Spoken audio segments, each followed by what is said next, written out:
บ้านเดียวหน้ากากจำหน้ากากของใครใช่เหรอ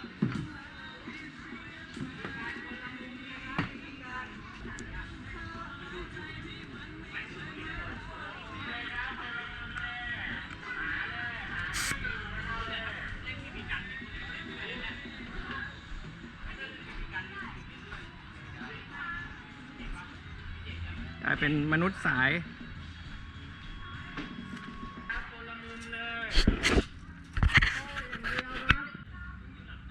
เฮ้ยผมหาอะไรหลบ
โดนผมไหม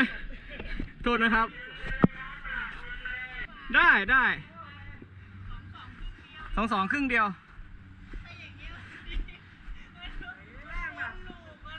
มันเหนื่อยไม่วิ่งเหนื่อย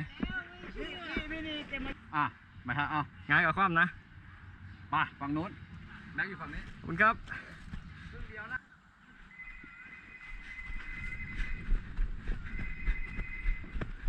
วิ่งกันอยู่ที่ถนน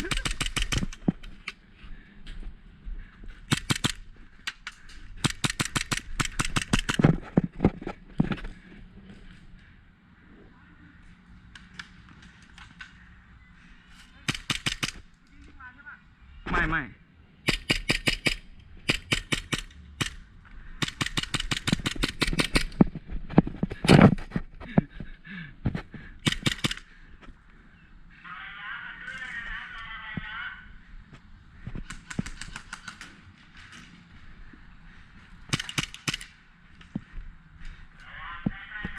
โอ้โดน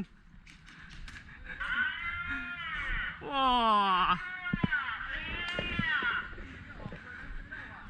สวยงามครับรถปัดนิดเดียว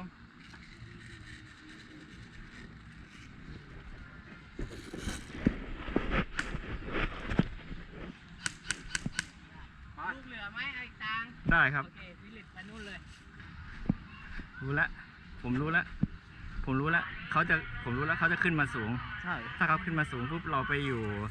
ซ้าย2 คนเลยก็ได้แล้วเราไม่ต้องขึ้นไปเยอะ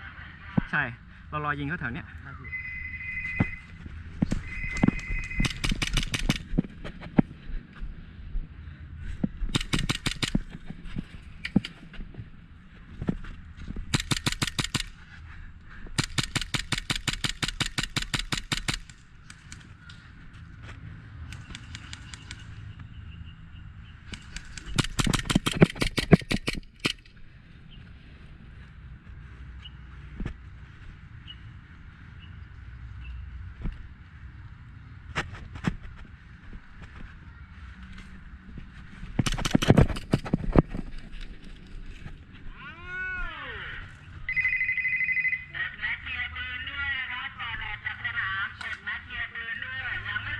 ยังไม่เคลียร์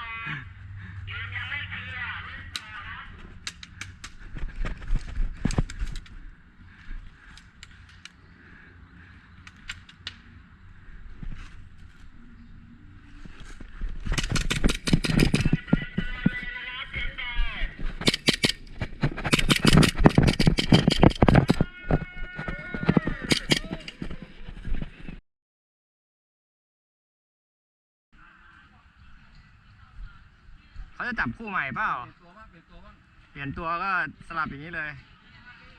ใช่สองคนไปโน่น วนอย่างนี้เลย ใช่ เอาคนมาวนนะ ใช่ลงเล่นพฤหัสครั้งแรก ซื้อวันพฤหัสเล่นวันพฤหัสเล่นวันเสาร์ แล้วก็ วันเนี้ยเนี่ยปืนเป็นขนาดนี้แล้วคิด เอ ดู ก ดิ รัม ก็อีกอันหนึงไอ้กระบอกเมื่อกี้625เฟืองแตกไปแล้วอะ อ่ะ เฟืองแตกสูบติดอะงงเลยอะ อะไร มันไม่น่าปอกขนาดนี้นะ หลบรถบัสเลยครับหลบรถบัสเลยเก็บลูกกระสุนไว้เยอะๆเลยนะครับตานี้8 ตาติด ดูแรงขาด้วย นักกีฬาพร้อม นั่นไหน ซ้ายครับ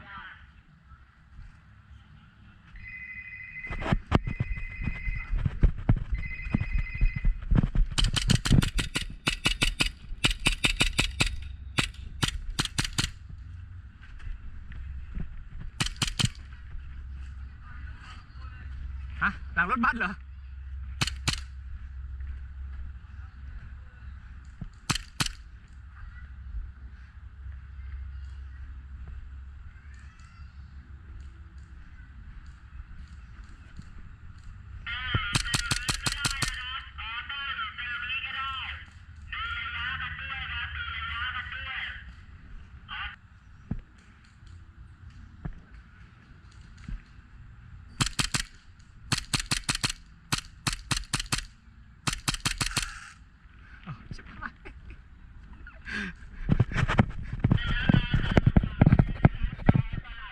งานหยาบแล้ว มา อีกคนนึงมา อีกคนนึงขวา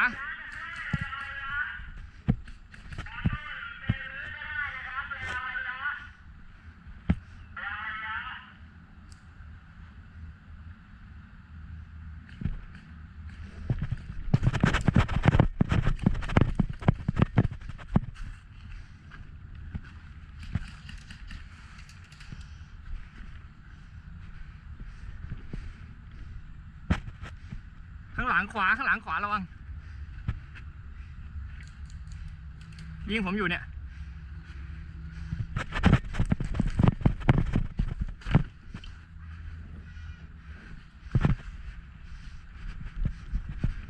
ยังอยู่นั่นน่ะ กดไป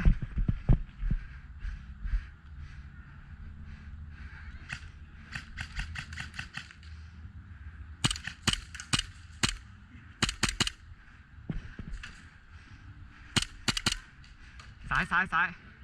เข้าไปนู่นเลย เข้าไปกลางนู่นเลย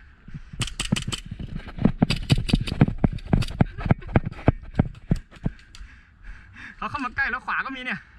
ขวาครับ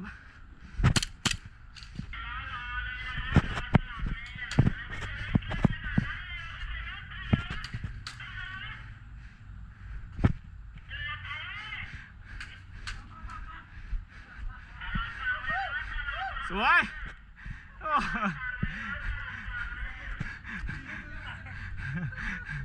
เร็วเลยมันมองไม่เห็นเลยครับเรา ก็เลยวิ่งเลยแล้วสลับกันไปสลับกันมาแบบวิ่งไปคู่หนึ่งหาไม่เจอนะ ยิงให้มือแตก เดี๋ยวนะ แป๊บศูนย์หมด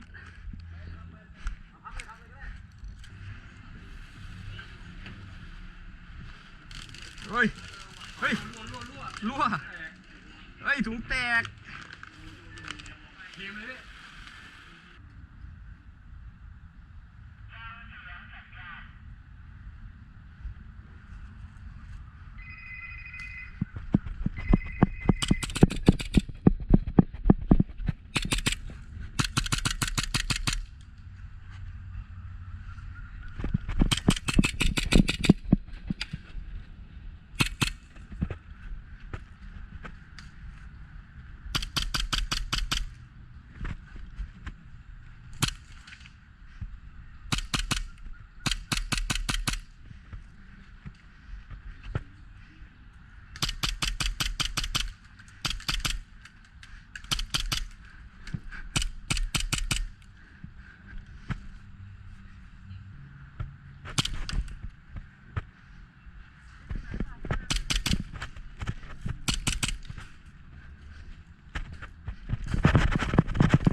ขวาหนึ่งซ้ายหนึ่ง